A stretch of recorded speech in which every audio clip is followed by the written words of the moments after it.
Welcome to Intuitive Seek.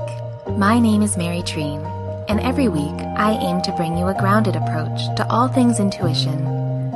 Through personal stories, experiences, and practices, offering energetic reflections to help you discover, connect, and fully realize how your unique power of intuition is your own greatest teacher. Hi everyone. Welcome. Thank you so much for joining me today. I really, truly appreciate it so much that you take the time to listen to what I feel called to speak about and chat about. And I'm really excited to get the interviews I've been working on out to you, so stay tuned for those. Hopefully you enjoy. I also, today, it's very funny. Today I felt really called to speak about what and how we can stay centered and calm and grounded in very turbulent times, in moments in our lives, whether it's in our personal life or in the world around us, how to really stay true and tethered to yourself in those times. I have had some turbulent times in my personal life. My partner had an unexpected, significant loss, and on my side of the family, some unexpected health challenges that really shook up everything. And also in my friend sphere and in the world at large. So there's been, for me, quite a bit of worry, quite a bit of grief, quite a bit of energy that I've had to really maintain the care that I give myself to those grounding practices that I'm always speaking about, but to focus on them and make them a priority.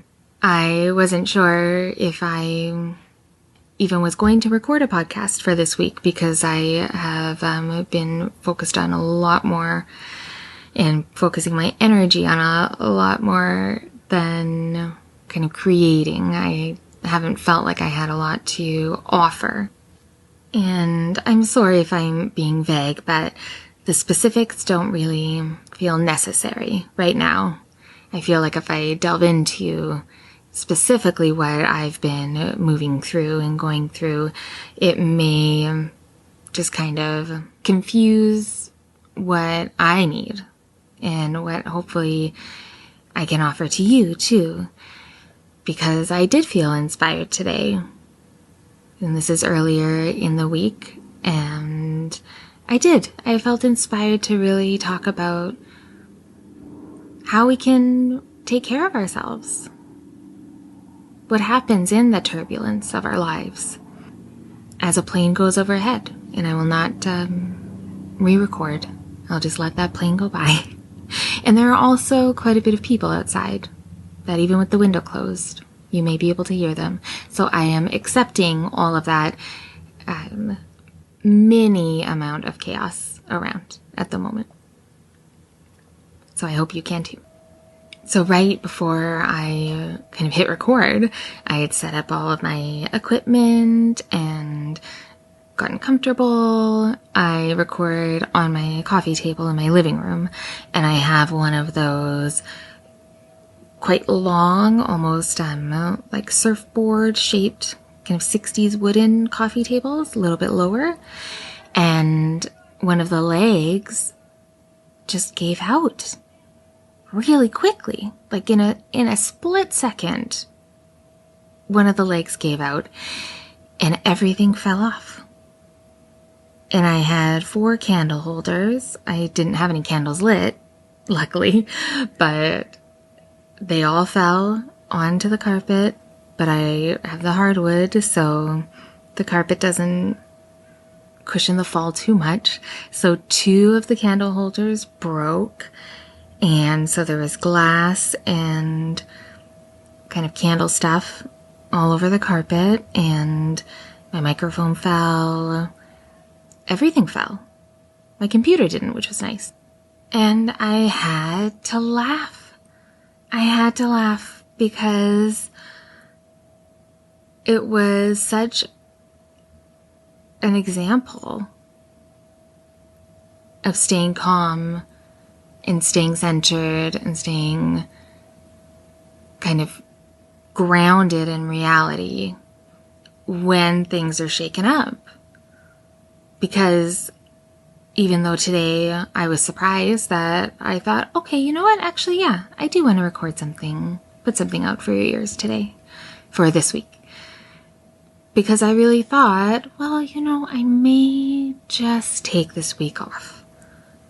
I'm pretty mentally and emotionally tired, and I think it's important to practice what I say, where if you feel like you need to rest, you need to rest. But today I didn't. I felt like, okay, I can do this. And I was going back and forth a little bit. And then when the table fell and the glasses broke, or the candle holders broke, well, they're made of glass, glasses broke, and I had to spend, the last 25 minutes tidying up, cleaning it up, vacuuming. I have 2 cats, so little pieces of glass are not great for little paws, I would assume. So I really took my time cleaning. And if I hadn't felt grounded in that moment, I would have taken that as a sign to not do the podcast this week.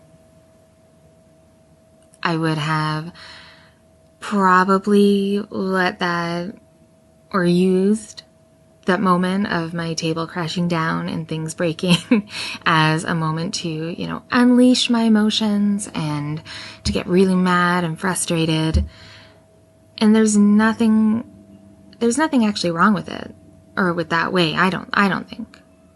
But I know that I have acted that way so much in the past, where I've kind of waited for a catalyst, for something to happen which would allow me to feel my feelings, or to finally witness and look at, oh, wow, actually I have been incredibly stressed out and I am not moving through whatever stress in my life I'm moving through. I'm not doing it in a healthy way. Because before I have learned, and still learning, what I've been learning about energy and our energy and being an empathic person and just a human being in this world, before I really was aware of all of this, when unexpected things would happen, challenges, difficulties, problems, losses, the things that really shake up our lives, when those things would happen to me in my life, I would kind of flip into that crisis management role. So to immediately really try to be, and try is the word, I would try to be the calm, centered, level-headed, okay, what needs to be done? What can I do? Okay, really just focusing on one foot in front of the other and helping those around me and figuring out how to get through it, which is a really great way to be. But when I did it, for me personally, it would be more of a coping strategy. So instead of having to feel the enormity of my feelings, to really embody the changes and understand what is happening around me and to me or in my life, I would kind of barrel through. And then on the other side of that, something would happen, like a table leg would break, or a big mess would happen, or a mini accident with my car, or something. That would be that last straw that would break, and then finally allow me to feel what I had been through. That boiling point. And that is not a great place for me and my nervous system. And I suspect for you and your nervous system too. Because if you are a highly or very sensitive person, or very empathic, where you can feel and absorb other people's moods and energies, when you try to turn that off and just go into your mind and say, I'll deal with those feelings later, the compounding action of that, sometimes that boiling point can be more than we can bear. That's when panic attacks come. That's when, they used to be called, and maybe they're still called this, nervous breakdowns. Your nervous system has had enough. It's working too hard. So it literally breaks down. It needs to rest.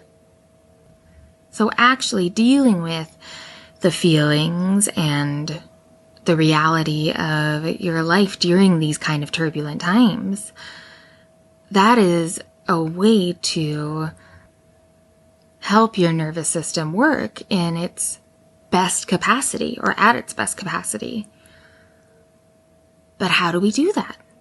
Well, what I noticed for this time around, because I haven't had this much turbulence in a while, it's been a minute, where I feel very fortunate for, but what I noticed is the things I've put into place helped me immensely. So my meditating every day, even if it was just for 5 minutes, even if it was just focusing on my breath. I also, over a year ago, started sweating every day, where I take Sundays off, but every day I carve out 30 minutes to sweat. And sometimes it's full cardio, sometimes it's strength training with a little bit of cardio. But just that daily releasing of my excess energy, of releasing endorphins into my body, of being able to kind of really burn out any excess adrenaline that can come with our worry and our anxiety. It's helped me in a huge way. And being able to have that in my life when I was going through the past couple of weeks quite an emotional time, having that and still committing to it, still prioritizing it. That's where I was the most surprised in the change of adding these true practices into our lives. Because putting yourself first doesn't mean not ever considering anyone else. It's just taking care of ourselves so that we have the capacity to care for others. And that is a big difference from how I used to deal with it, where I would need to drop everything and become that crisis management problem solver. And one of the big facets of that would be I would literally drop everything. Nothing that I wanted to do or needed to do, nothing of mine was as important at all. Completely, in a moment, reprioritizing and shooing away anything that was mine, that I was doing. But I didn't do it that way this time. I still prioritize the daily things that I do to make myself as grounded, to make myself feel as calm, to make myself feel as clear, to not be confused or maybe even in a space where I make rash decisions. really trying to maintain myself, which in the end, and I'm still going through some of the things, but that means that for me, that I don't have to worry. I don't have to worry that in a month I'll look back and say, oh my God, why did I buy that boat? Not that I ever bought a boat, but as an example of something that I may have done in the past out of total emotional exhaustion, but not feeling my emotions. Another thing that I did at this time that was a little bit different was I allowed myself to, cry whenever, and to not worry about why I was crying.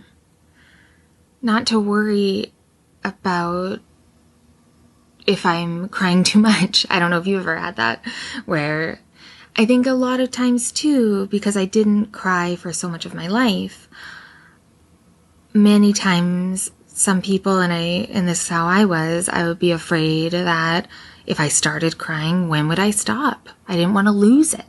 I mean, that's a saying. That's a real societal thing. We don't want to lose it. But the only way to not lose it is to let things move the way they want to, not hold it in. When I used to hold it in and not know how to cry and not know how to feel my emotions or even what emotions I was feeling, I would cry once in a blue moon, but I would actually embarrass myself. Like, I would be embarrassed that I was crying, even if I was alone. And they say embarrassment is, or I've heard, they meaning, this is unknown where it comes from, unknown to me. But they say embarrassment is when we take our mask off. And what is more authentic than actually feeling your feelings and letting your body respond in a natural way to your feelings, whether it be grief, sadness, frustration, exhaustion, overwhelm. There's tons of reasons why crying helps to relieve that stress in our body that we're holding. But it can feel hard to do if you're not used to it. So, and maybe you are really good at it, but if there's someone in your life that always apologizes for crying, maybe they don't feel like they are allowed to cry, so they really hold it in. One way that I used to think about it that made me feel more comfortable with it, is I would think of it just like sweating. That our bodies get overheated and it sweats to release the heat so that we don't die. And the same thing I feel is the same for crying. That it is like an emotional sweat. And that if we do hold in and not release those emotions, especially in those chaotic, really challenging, turbulent times, then they can be really a concern for our health, for everything, on all levels of our being. Spiritually, mentally, emotionally, and physically. And that's why I feel like the way to handle hard times, the way to get through the turbulence, is to start taking care of yourself today. That's all that we really have control over. If we can prioritize taking care of all of those aspects, all those levels of our being, in small ways, by resting when you need to rest, by saying no to the thing that you don't want to do or don't want to go to, by considering yourself every day. If your body and your mind and everything else feels better when you sweat, just like I do, then that's something that needs to be a priority. Even if I don't feel like doing it, I know that it helps me immensely, but it only works if I continue to do it. It's like medicine. If there's medicine we need, usually we don't just get one dose. It's something we need to take more than once, and sometimes every day. So treating ourselves, I guess what I'm really trying to say, is remembering to treat ourselves the way we treat other people when we're helping them through a crisis. If we consider ourselves that same way, but every day, then we're prepared. It doesn't mean that things won't hurt. It doesn't mean that things won't feel out of control. But it does mean that we have the ability to remember where our feet are on the ground, to remember the reality of our situation, to remember that we will get through the things that life hands to us.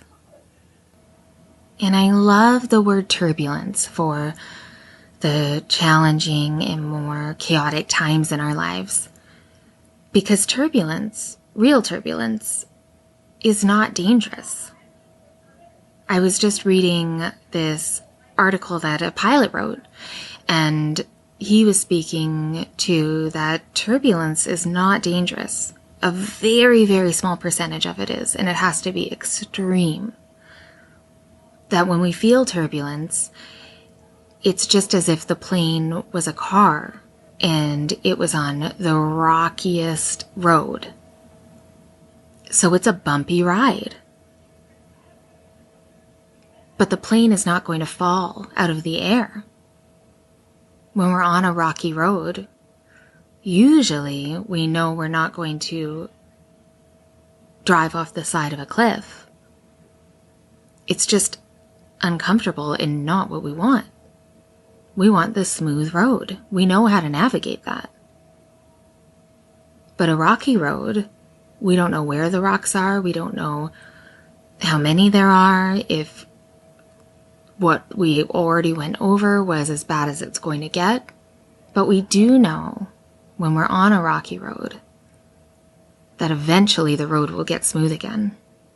So the turbulent times that we have in our lives, very rarely, just like in a plane, just like in a car, it very rarely will completely steer us off course without being able to get back on. It very rarely will end up in a crash. And that prioritizing ourselves and moving through difficult, challenging, turbulent, chaotic times, it really comes down to trust. Do we trust ourselves enough to take care of ourselves?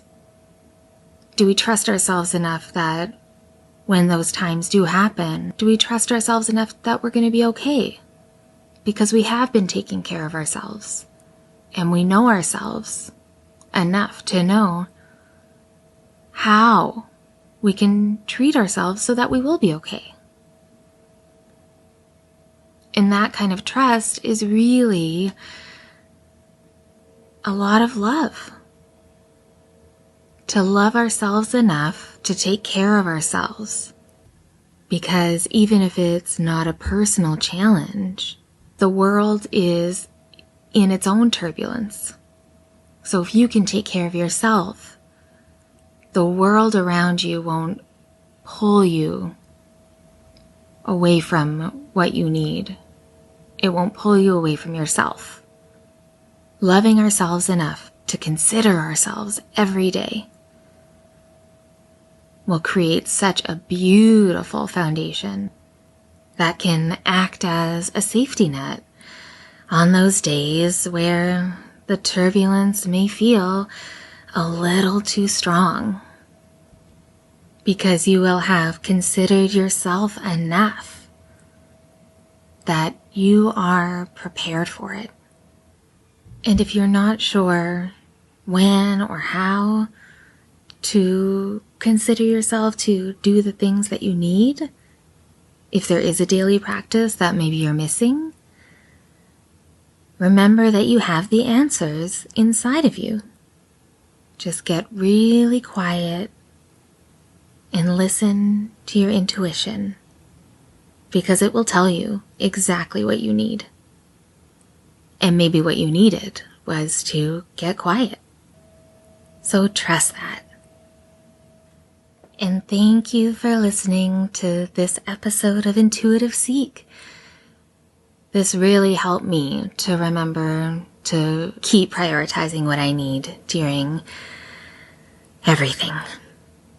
And I hope that it helped you a little bit too.